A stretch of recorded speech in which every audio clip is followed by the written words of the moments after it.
to a solid and sturdy 30. 10 out of Haywood. Thanks to unabated gang wars. One officer down.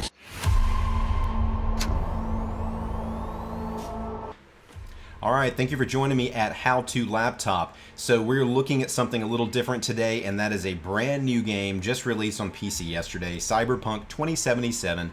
And my thought is that many people out there are going to have a question about this game. That question is, can my laptop actually run Cyberpunk 2077, especially if it doesn't, if it's not an actual gaming laptop, maybe it's running an integrated, GPU or an APU, whether it's Intel or AMD or whatever the case may be. So I thought it'd be a good opportunity today to take a look at what Cyberpunk 2077 looks like on a laptop that is not meant for gaming. Today we are looking at my about a year old or so laptop. It has an AMD 2500U processor in it, which has an integrated GPU into that. It is the Vega 8 graphics, which has 8 graphics cores, and I think it's 512 processing units. So not a very capable GPU on paper, and as we'll see, probably not very capable in practice either. So what we're doing right now is we're going to go ahead and load the game up. We're on my laptop right now. Now I am streaming it with the Xbox Game Bar, so there's probably going to be a little bit of a performance hit there, but we're going to see what it looks like on the Ryzen 5 2500U laptop processor with the Vega 8 graphics. Okay, so you can see on the screen right now that it's a little choppy. Okay, it's a little choppy.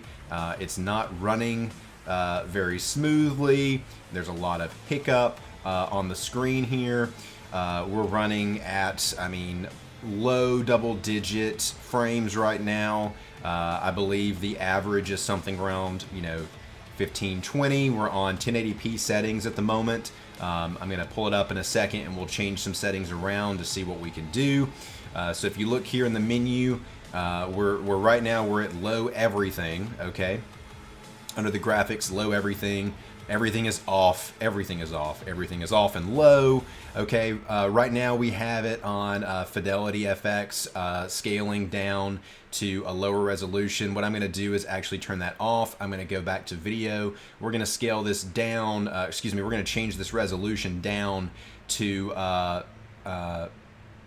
we're going to leave this at 1080p.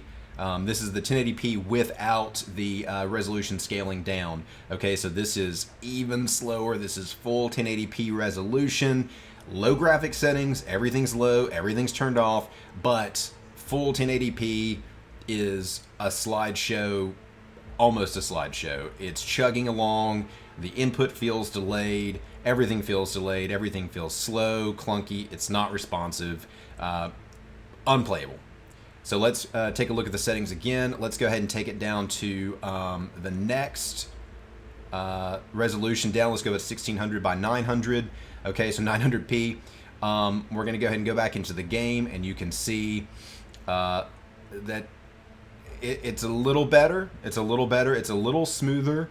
I would not call it playable at this point. I would say that it is still, there's a lot of hangups. There's a lot of slowdowns. It's not smooth. Obviously, you can see just from the settings being low that there's not a lot of definition. But, we're getting to the point where, if you had to use your laptop to play, maybe, if you just really love the game, if you're really hyped about it. Let's go ahead and take it down to the next one, though.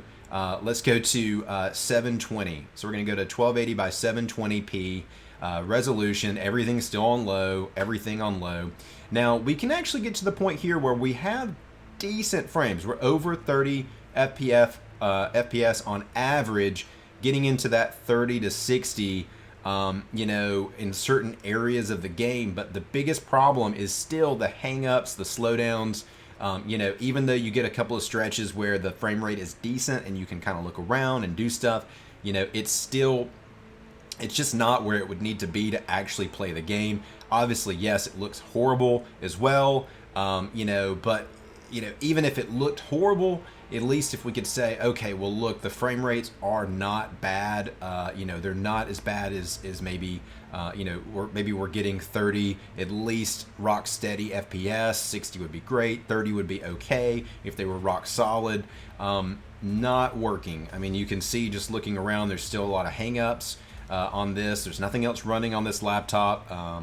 Nothing else is happening. Just the game and the streaming software. And it's still, now we have basically just a camera pan. We're sitting in this chair. You can see there's still a little bit of slowdown. I've got a mouse on this laptop, so, it should be a smooth motion. I'm not trying to run around with a trackpad or anything here. And again, you could watch the game. You can see the game. It is running, but, it's just not really something where you could actually say, okay, look, I'm going to play this game.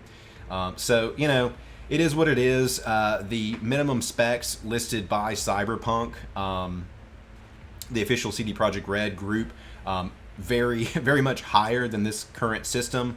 So if you took a look at them, you would see that it actually requires or recommends for 1080p. It doesn't even go down to 720 or anything like that, or 900. But at 1080p, it recommends, I think it's a GTX 780. This processor probably makes the cut for the processor, but the GPU obviously by no means can even catch up with the very lowest settings that the game has to offer, which is a shame. If you've seen videos or even screenshots, playthroughs of the game, you'll know that it just looks beautiful. So unfortunately, we've got a situation where the game is just not really playable on the Ryzen 5 2500U. So if you have this laptop, I would not recommend even trying to even download the game and play it. If you want, to play on a different, on a desktop or on a different laptop, you may have options there. So hopefully you've enjoyed this video. Hopefully you have something else to play Cyberpunk 2077 on instead of the 2500U, and enjoy the game. That's all today. If you liked the video, please consider subscribing to the channel. Of course, liking the video if you got some value from it, and we will see you next time.